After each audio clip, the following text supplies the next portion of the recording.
and welcome to Meet the Author, a program that is brought to you by Quincy Access Television and the Thomas Crane Public Library. During this show, we will highlight authors and their work.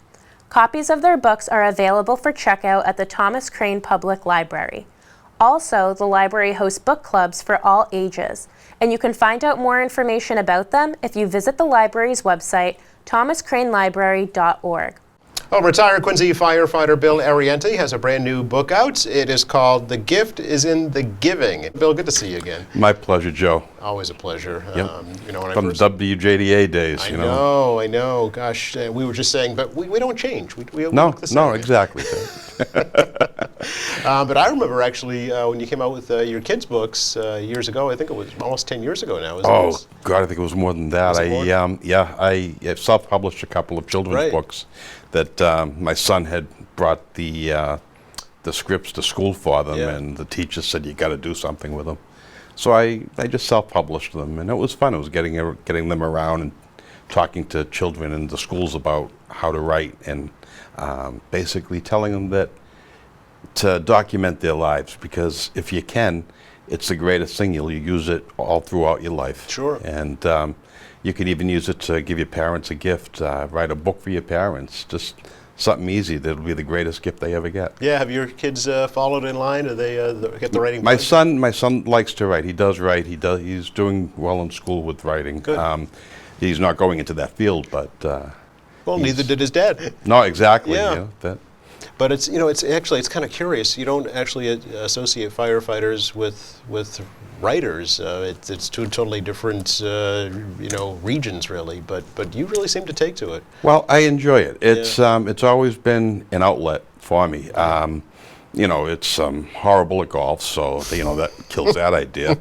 I don't have the body for hockey, unless I stuff me in a net. So, but writing is just a great way for me just to put my thoughts on paper. And since my father died when I was younger, I was 19, and I basically started writing more and more, just so if anything happened to me in the fire service, my son would have my words to always go back on. Yeah, and your dad was also in the fire service. Yes. As well. Did he write too? No, he. Okay. He did everything but. Do you wish he did?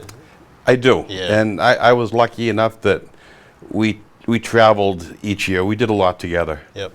So we talked a lot, and I had that. I always had that. The and I oral always history. will. Yeah. So. Nice. And you share a little bit about that in this Yes. current book. Yeah. So tell me about this project, Bill. This one's near and dear to your heart, I know. It is. The first chapter I had written when it happened years ago, and I didn't know how to tell my son that there was, about Santa Claus at his age. And I wanted to also give him the insight of how much just the smallest act of kindness can change the whole world for someone. And basically that's what this story does. My father used to take me into the Home for Little Wanderers at Christmas time, just to give gifts to them because they didn't have much, or they had nothing. And so each year we would do that. That would be our trip. And when he got sick and when he passed away, I had stopped doing it. And then years passed, and I was able to do some small things for people, and I got kind of jaded because of some of the things that had happened. You talk about it in the book, so we don't have to get into it here. But yeah. But then one phone call changed the whole world for me on that. And when this woman called, and I went, because I'm pretty much a softie, and saw what she really had. Yeah. I realized that how lucky I have been my entire life. I've never had to worry about where the next meal was coming from, or if we were going to have a roof over our head. Right. And when you see people and actually deal with them that are in this situation, my heart just went out for them. And for some reason or other, the next few years as they go by, I was getting phone calls from other people, and I don't know why, I don't know how they got to me. Maybe it was just because at the time I was president of the Firefighters Union, or worked at the hospital. But people in need, when they reach out, it doesn't take a lot to make their lives better. And that's the whole idea of this book. I'm just trying to introduce that belief in people that you don't have to go out and spend thousands of dollars. You don't have to give hundreds to charities. Give what you can. The smallest thing can mean so much to someone with nothing. And that is the gift that you get. That's right? exactly the gift that you get in return. Yeah.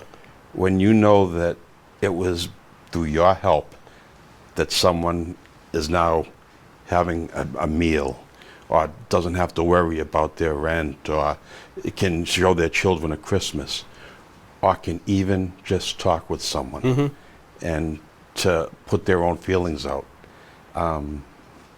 It's just knowing that you helped is the greatest gift that you'll ever get. And these are true stories, right? These are all true stories. These are things that have happened to you. Yeah. Exactly. Yeah. Yes. And you know, it's we spoke earlier about the last story in the Yeah. book. All it was being able to talk with someone, to open up, to let them open up to you, so you could open up to them. And just doing that alone, it costs nothing. It maybe takes a little of your time, but it's the greatest gift, knowing that because you just listened, you made their life better. Do you think that these things that have happened to you, Bill, and your ability to write about them is your father's gift to you every single year? I look back, and for the longest time, I always compared myself to my father, and I never could stack up. And someone once told me, never use your father to measure yourself to. Measure yourself by your father. How would your father act? How would you act? Okay. And my father, he's been gone a lot longer than half my life. But to this day, I have never met anyone who has had even the slightest bad word in any way to say about him.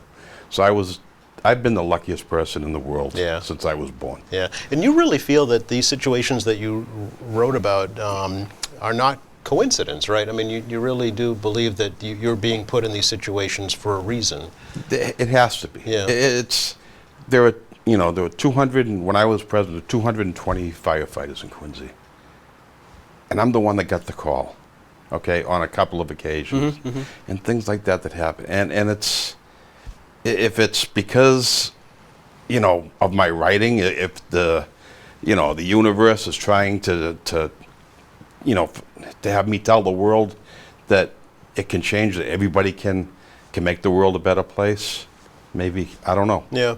I take life as it comes and just, roll with the punches. Yeah, and matter of fact, you had a real life experience that affected your own personal health. Yeah. Yeah. Basically, it's a miracle that I'm sitting here. Right. I had a valve in my chest stopped working in my heart. The aortic valve, atrial valve stopped working, and through a bunch of coincidences that got me to that spot, when I fell down, I was dead before I hit the ground, and I hit with such an impact that the ground caused the valve to close. And 15 minutes later, I wake up and I'm in a pool of blood, and they go to take me to the Mass General. They take out the valve, replace it. I go home. 2 weeks later, I get a phone call that I have a terminal cancer, that basically if I'm symptomatic with it, I've got 2 years to live unless I get a heart transplant. So I go to the doctor, they do all the checking, and they said, you're not symptomatic. You're not symptomatic yet, so now we can work on you. And basically, because I died, that for those couple of seconds, I have a whole life ahead of me. It never would have been detected. Never would have been detected for otherwise. another year and a half when I started to get tired and And you would have had 6 and- months to live at that point. yeah. Yeah. Wow. So it was a pretty interesting year that Yeah. it's been with it. And the funny part is, the day that happened was the day that I got the letter about the from the publisher that they were accepting the book. Okay. Okay. And I'm in the hospital in Mass General with all kinds of contract papers and lawyer papers signing to make sure anything happened to me, my wife would at least get the royalties of the book. Yes. So. Yeah. So it's all, it all in your mind, at least in your life, it all has meaning. It all goes together. It does. Yeah. It's the world is just, it's a big circle. Yeah. Okay. And sometime or another, we're all going to touch each other in some way. Yeah. And that's why I try, to be as good as I can. As a matter of fact, your next book is about that experience, right? It is. Yeah. It is. Yeah. It's basically telling that coincidence is when you drive up into a parking lot and there's a space right there at the front of the store so you can pull in. What happens in life, the big things, I don't think a coincidence. I think there's the name of the book is Coincidental Destiny. Okay. Because I think we're all destined for different things. I think that each of us have a purpose to be on this earth.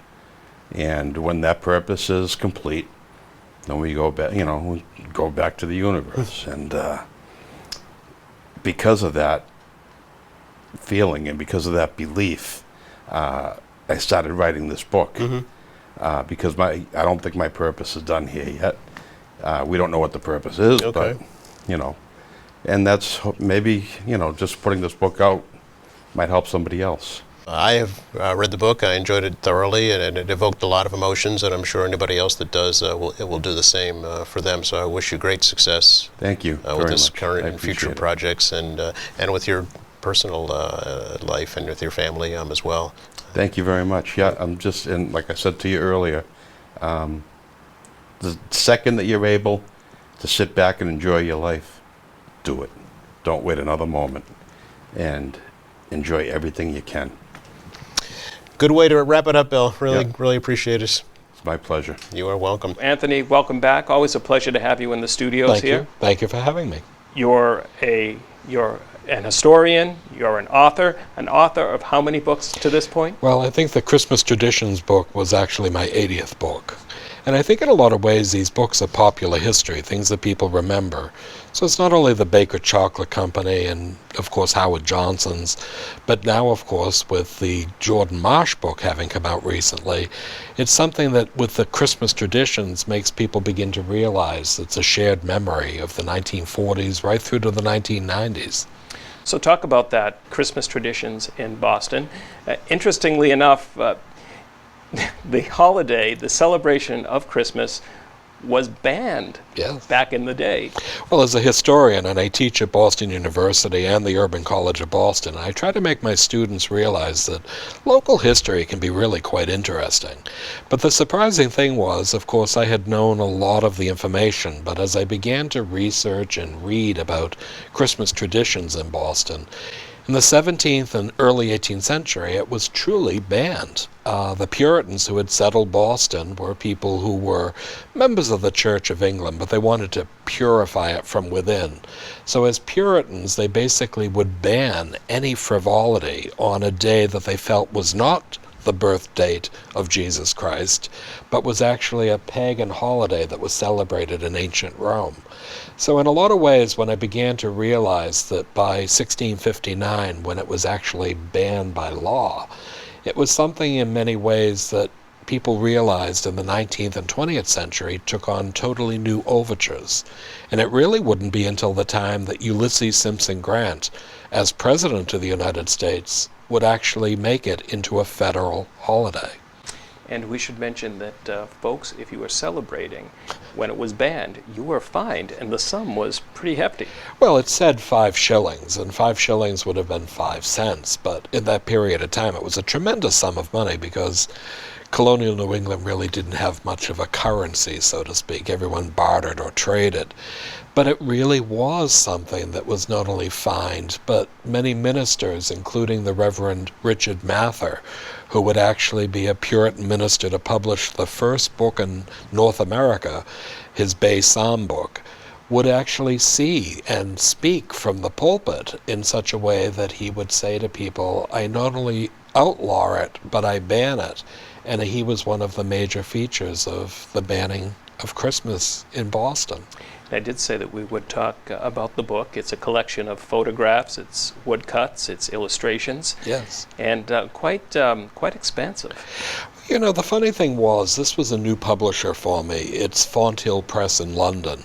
And we were in London last December, and I met with the new publisher, who I've known for 30 years, but this is his new undertaking.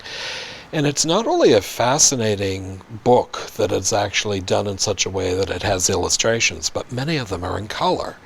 And I think a Christmas book in such a way that features not just the Nativity creche on Boston Common, the enchanted village of St. Nicholas at Jordan Marsh, but also a plethora of Christmas cards that were published by Louis Prang, the first man in North America to publish Christmas cards, and he did that in Roxbury, Massachusetts.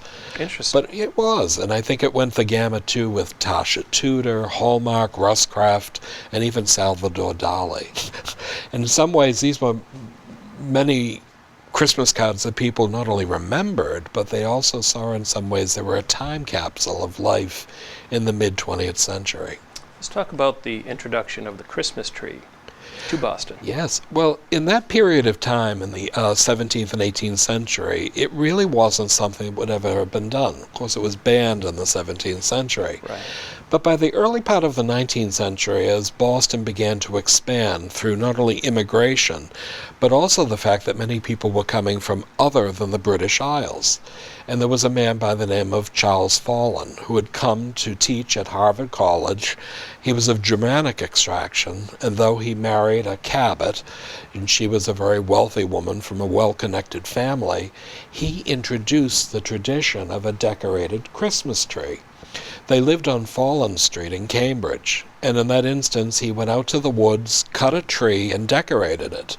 And it was something that was not unusual for him, but it was terribly unusual in the Boston area.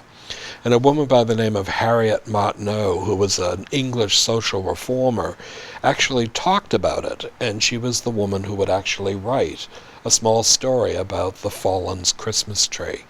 And it actually spurred on throughout the period of the 1840s, 50s, and 60s of tabletop trees that eventually, by the latter part of the 19th century, became room size. So they were decorated with everything from gilded eggshells and cornucopias of sweetmeats and hard candy, strings of popcorn. And of course, by the latter part of the 19th century, it was Christmas ornaments, either from England or France or Germany. So it became in some ways an indispensable tradition to Bostonians, but it was something that truly started by a German immigrant. I had noticed in the book there are photos of bell ringers and Yes. carolers. Well, you know, the idea of handbell ringing is quite charming, but in a lot of ways, if one is musically inclined, handbell ringing can be something that, if it's done properly, can be a very entertaining type Christmas event. And there was a woman by the name of Margaret Sudemeister who lived on Beacon Hill, and her family's house is now the Nichols House Museum. It's a wonderful bullfinch-designed house where she was raised. But she later married in 1908 Arthur Shercliffe, who became one of the best-known landscape architects in the United States. But during the period of the 1920s and 30s, she continued the tradition of not only handbell ringing, but bell ringing, because her father was one of the best-known bell ringers, ringing the bells at the Old North Church in Boston. And during that period of time, she gathered together her family and friends, and they would meet to actually sound out on handbells tunes that could actually then, in some ways, be entertaining for family and friends. But she also began a tradition on Lewisburg Square in Beacon Hill that actually had a group of women, and there's a wonderful photograph showing them all swathed in mink and sable coats, ringing handbells in a doorway of Lewisburg Square. And what she did was to create something that not only had handbell ringing, but also began the tradition on Christmas Eve of Christmas carols being sung by thousands of people who would actually arrive, and between 7 and 10 p.m. would actually see the entire Beacon Hill illuminated with candles, decorations, and of course the wonderful entertainment of handbell ringing and caroling. There's also a photo of children and a train on Beacon Hill as well. It is. And it's funny you say that because that's the cover of the book. And the cover of the book is basically showing a group of children around an old Hunneman fire engine that was actually brought to Boston Common by the Boston Fire Department. Santa Claus arrived, and of course every child there was probably under the age of 6. So they were enchanted not just with Santa Claus, but there's a little boy seated with Santa on the engine wearing a fireman's cap. So in a lot of ways they hold a banner that says Happy Holidays. But the Common was something that was really quite a special and unique place even in the 1950s and 60s. Every tree was decorated with larger-than-life bulbs. One tree was green, another blue, one yellow, orange.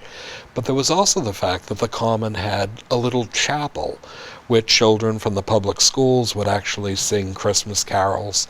They would also have live reindeer in a pen right on the Boston Common opposite West Street.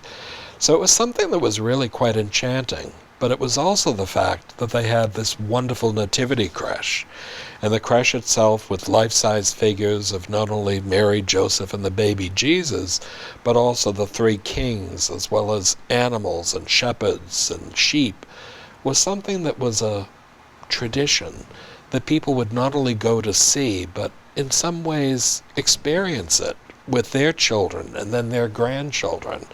And it was something that became a tradition in Boston. You mentioned, I'm going to pick one word, you said enchanted. I'm going to bring you back to talk a little bit about the Enchanted Village, because that was a big thing years ago. There are still remnants of it around today. Well, the Enchanted Village of St. Nicholas was something that was the brainchild of Edward Richardson Mitten. He was president of Jordan Marsh, a major department store in Boston, from 1937 until 1962. But in the late 1950s, whereas Jordan Marsh had actually sponsored a Thanksgiving Day parade from 1929 until 1943, but it was stopped during the war because, of course, the helium and the silk for the balloons was necessary for the war effort. But by 1958, he began to make overtures to a company called Hoffman and Company in Coburg, Germany. They were actually toy makers, and they had made toys since the 19th century.